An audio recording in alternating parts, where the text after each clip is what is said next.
Bonjour mes amis des chats. Votre chat en danger? Oui, si vous le voyez, comme j'ai vu mon Sacha samedi dernier, avec le plus jeune de mes 3 chats, j'ai vécu une situation d'urgence. Alors, je n'ai pas eu le temps, ou eu idée même de prendre des images, j'étais vraiment dans le feu de l'action, mais je vais quand même vous raconter aujourd'hui en détail, pour le partager bien sûr, avec vous, comme tous les conseils que je vous donne depuis des années, depuis 2012, sur la vie des chats. En fait, je souhaite que ça vous soit utile. J'espère aussi que vous allez en apprendre encore plus sur votre chat avec ce cas très concret. Appelez votre chat en précisant que ceci n'est pas un exercice. Non, ceci n'est pas un exercice, c'est une véritable situation d'urgence. Une situation d'urgence pour votre chat, il est toujours difficile d'estimer soi-même s'il faut appeler à l'aide votre vétérinaire tout de suite. Votre chat en danger, comment le savoir? En toute humilité, je partage avec vous mes observations de comportementaliste félin. Je vous conseille sur le comportement du chat depuis des années, n'étant pas vétérinaire, je dois le rappeler. Je vous rappelle que pour toute question médicale à propos de votre chat, il existe un seul et unique référent, votre vétérinaire. Mais vous pouvez au moins avoir l'œil sur votre chat. Alors comment estimer une urgence et appeler ensuite votre vétérinaire? Je vous rappelle ce sujet d'ailleurs, trousse de secours en quelque sorte. Si vous tenez à votre chat, je vous recommande de voir et revoir même le sujet. Comment savoir si votre chat est malade? Je vous décris là 11 alertes et ces symptômes assez simples à repérer. Vous allez voir ça sur le lien que je vous mets dans la description de cette vidéo sous ces images. Alors comme mon jeune Sacha a montré très nettement un symptôme samedi dernier, je vais le partager avec vous. Donc déjà la veille, vendredi, mes 3 chats ont connu une journée habituelle. Ok, nous avons à la maison nos rituels avec Garfield, Wi-Fi et Sacha. C'était une chouette journée avec nos chats, de beaux moments d'activité, beaucoup de communication. Tout se passait très bien. Mais samedi matin, notre jeune Sacha a montré un comportement radicalement différent. Mais vraiment différent.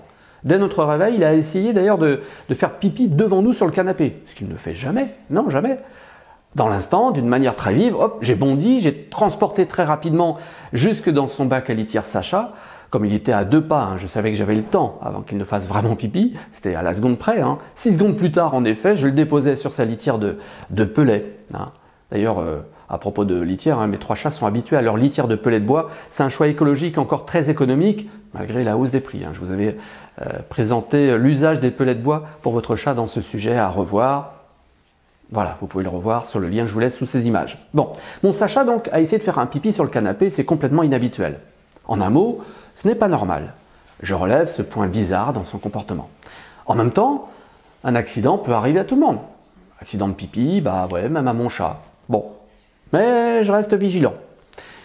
Si vous ne devez retenir qu'une seule chose d'ailleurs pour votre chat en danger, c'est un changement radical dans le comportement. Retenez ça, Parce que vous aimez votre chat, vous connaissez tout de ses habitudes et de ses attitudes. Dès qu'une différence apparaît d'une manière flagrante, demandez conseil à votre vétérinaire. Appelez-le. Il vaut toujours mieux une fausse alerte que de passer à côté d'un symptôme trahissant un problème grave. Ça, c'est le premier conseil à garder. Il y en a d'autres. Maintenant que vous êtes averti de cette règle d'or pour la bonne santé de votre chat, vous comprenez mon alerte là devant Sacha. Mon jeune chat noir et blanc a encore essayé de faire pipi aussi sur sa litière, mais rien. Il en est parti et j'ai regardé, alors non, aucun granulé de bois n'était souillé. Il n'a pas pu faire pipi comme il le souhaitait.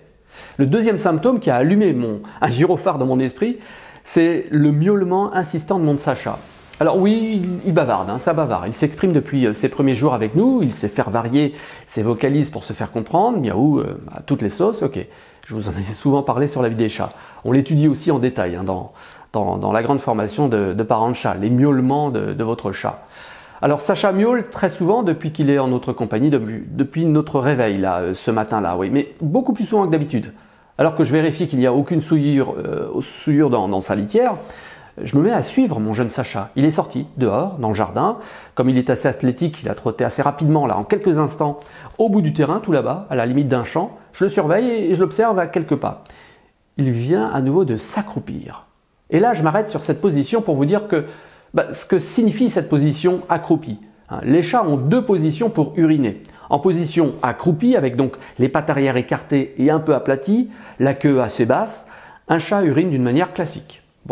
En revanche, si votre chat urine avec les pattes arrière tendues, l'arrière-train levé et la queue levée, attention au marquage. Ouais, dans cette position, votre chat ferait un pipi de marquage en aspergeant un mur, une plante et tout ce qui se trouve derrière en fait.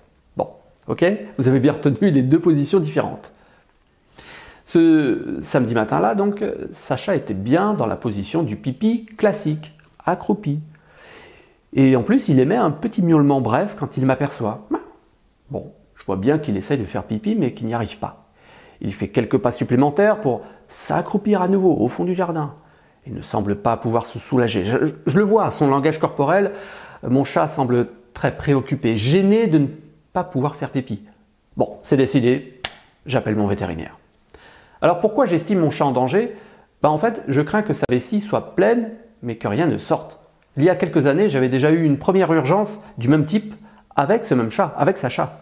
Je vous l'avais raconté dans ce sujet, mon chat est malade, consultation et témoignage. Vous pourrez revoir, mais après, vous pourrez revoir ce sujet en complément des informations précieuses que je vais vous donner maintenant.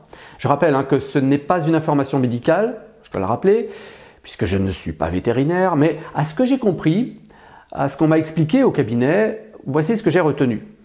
Alors, si Sacha n'arrive pas à faire pipi, sachez quand même que les déchets et les toxines générées dans son organisme ne sont pas évacués. C'est pas bon. Ces toxines pourraient retourner dans les reins, ça peut provoquer une surpression en fait et des dégâts aux organes vitaux. Ce serait alors une maladie rénale, ensuite encore plus pénible si elle est chronique. Ça veut dire que la punition reviendrait régulièrement. Et je ne vais pas vous faire plus peur non plus, ni vous dégoûter avec le risque d'une rupture de la vessie, d'une insuffisance rénale aiguë. Voilà, retenez que c'est une urgence, c'est entendu. Alors comme j'ai en numéro d'urgence, là dans mon smartphone, le numéro de mon cabinet vétérinaire, j'appelle tout de suite. Boum. Un bon réflexe à retenir, mes amis des chats. Un autre bon conseil, dans la cuisine, tiens c'est un bon endroit, en évidence de tout le monde chez vous, affichez tous les numéros d'urgence, dont celui de votre vétérinaire. C'est simple, hein? Chaque seconde compte, votre chat compte sur vous. C'est de mon point de vue en tout cas de votre responsabilité de parent de chat. Alors au standard du cabinet vétérinaire, un assistant écoute attentivement les symptômes que je viens de vous décrire là au téléphone. J'insiste sur le fait que le comportement de mon chat en danger a changé radicalement depuis la veille.